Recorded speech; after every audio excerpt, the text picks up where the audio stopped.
welcome back. So in this video, we're going to talk about Fibonacci. This is one of, if I'm honest, before we get into the other sections of this advanced section of the course, this is one of the only tools in this chapter that I consistently use, okay? For my trading style, moving averages, which is something we're going to talk about, is not something that I massively use because I think it draws me away from price. But I do know that some people find them very beneficial, and I do have some beneficial ways to use them. So I'm not just including it in here for the sake of including it. I have used it.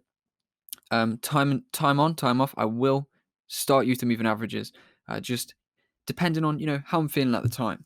But generally, 90% of the time, I'm not using them. But Fibonacci, I do use. So what I'm going to do is talk about Fibonacci in this video, and show you exactly what it is, how you're going to use it, or how you can use it, and how I use it myself. So when it comes down to Fibonacci, what it is essentially retracement levels. And as we know, we spoke about pullbacks. They are retracements where the market, say, makes an impulse move, okay, the main movement, and then it will pull back, retrace a certain amount of that move, and then fall further, as you can see. Fibonacci is a good way to gauge where the market is going to reverse, okay? Fibonacci looks something like this. So what it's going to do is put a line on your chart, which essentially tells you how much of the move has been retraced or pulled back through. So the Fibonacci levels that I use are the 71. This one is not a default Fibonacci level, okay? You're probably going to have to add this yourself. If you use TradingView, by the way, that's the Fibonacci, okay? On this one, you want to find it there. It is Fib retracement, it's called. I don't use Fib extensions. I use Fib retracements. Fib extensions, to be honest, to me, seems like a way just to get yourself a bit more confused than you need to. Right, so Fibonacci retracements. The levels I use, 7-1, 7-8, and 88, right? 886, I mean, 88 is better. I've actually rounded these off recently. They're normally the 78.6. The 88 and the 71 are ones that I've added in myself. These are levels that, from my experience, I've seen reacting very well. So 71, 78, and 88. Now, most of the time, the focus is going to be on 71 and 78, but often on some volatile pairs, maybe like GBP AUD and gold, we will get reactions on the 88% Fibonacci as well, okay? So what I'm going to do for now is remove that one, because the most important levels, and the ones we're going to discuss in this video mostly, is going to be the 71 and the 78. Right, so you can instantly see I've drawn this fib tool on. Now, to draw a fib tool, you want to get it and you want to connect it. Say you are looking for a short trade. So from this movement, we've seen a big downside move. Let me just scale the market back to avoid any confusion. We've seen a big downside move on this market, and we know that we want to sell. All right, we've seen the structure give way. For the sake of it, just focus on the fib for this video.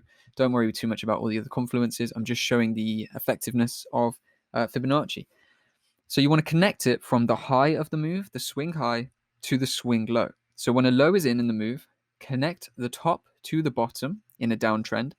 And if you were looking at it from an upside perspective, so for an uptrend move, for example, this movement, from this swing point to this swing point, say, you can connect from the low to the high, okay? And you're essentially looking for two swing points in the market. So as you can see, one swing point, two swing point. Basically, one leg of movement, you want to connect those 2 points, all right? So we've connected the top to the bottom here. Plot them on as precise as you can. And as you see, we've got the 71 and 78% Fibonacci levels now plotted on the chart. So what we'd be looking for is a reaction in that zone to actually sell from. Now, what I don't want you to do is get caught up focusing just on Fibonacci and actually start ignoring price. You need to make sure you're focusing on price first. But if you see good reactions, if you see good zones in price and they begin to react with the Fibonacci as well, that can be used as an additional confluence as well. So what I want to emphasize is in this chapter, Advancing Your Trading, when we talk about Fibonacci and moving averages, they are additional confluences. They are to add confidence. They are not to lead your trading, all right? As you've seen from the other videos, we do not need this to trade successfully. This is just a beneficial addition to our trading toolbox. So, looking at the 71 and 78, we can see that these take us up just into this little pocket. Now, what is interesting to see is we have, of course, correlating with these as well. Just above them, we got the 750 key level. And what we actually have is the 750 key level reacting as resistance in this range here. And then the range was taken out, but pushed back down. So this region does have validity. We know that, okay, if the market reacts in here, we are reacting in a resistance point, we are under a key level, right? So there is reason to look at this area for shorts. So that is, of course, the point where I'm saying use them as an additional confluence, not as the leading confluence. But we've seen the shift in structure. We know we want to sell this market. Now we can use these Fibonacci tools for some more confidence.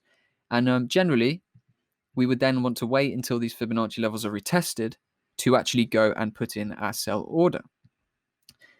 Now, what these fib levels are useful for is if you want to use sell limits or buy limits in your trading. So automatic orders that sell when price reaches a certain level, or automatic orders that buy when price reaches a certain level. You want to use those on these Fibonacci levels, or you can just use them as an additional confluence for reversals. This is when they become most useful, all right?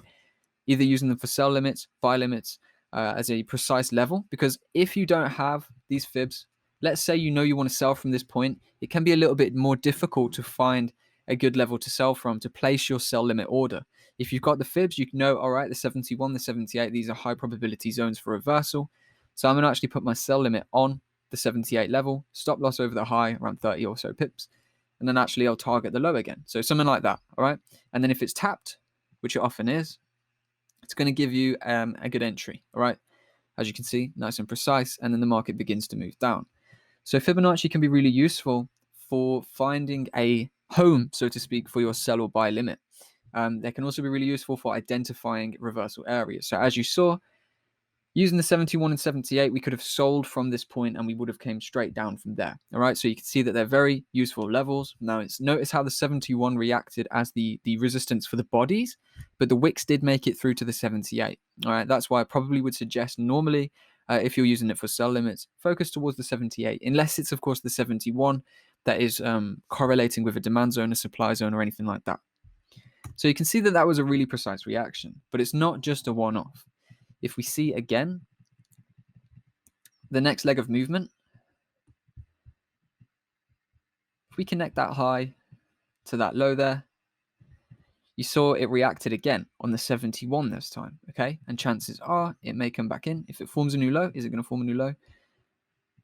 So there you go, another reaction again already.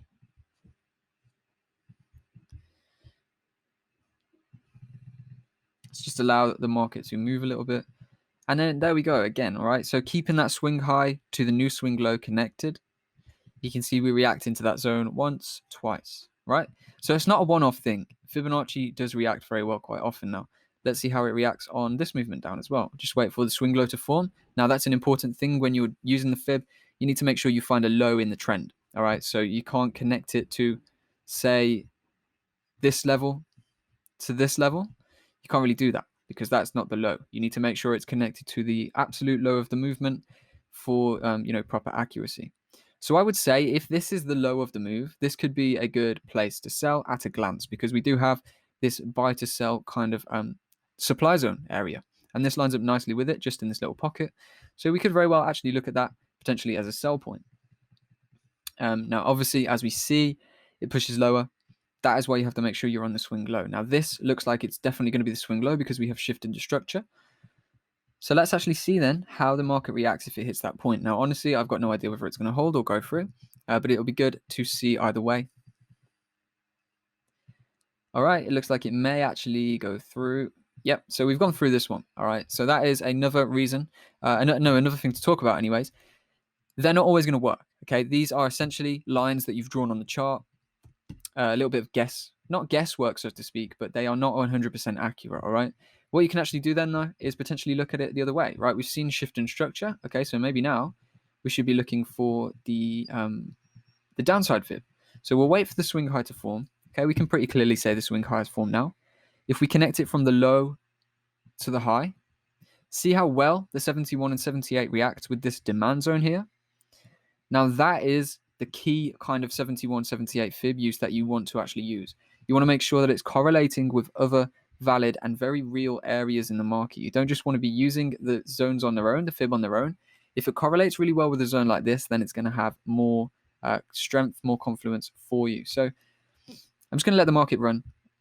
I anticipate it's probably going to run into here and make a reaction because of how strong this zone is. So let's actually see what the market is going to do for us. I'm just going to speed it up a little bit. It's going quite slow. Coming into that zone now. And yeah, there we go.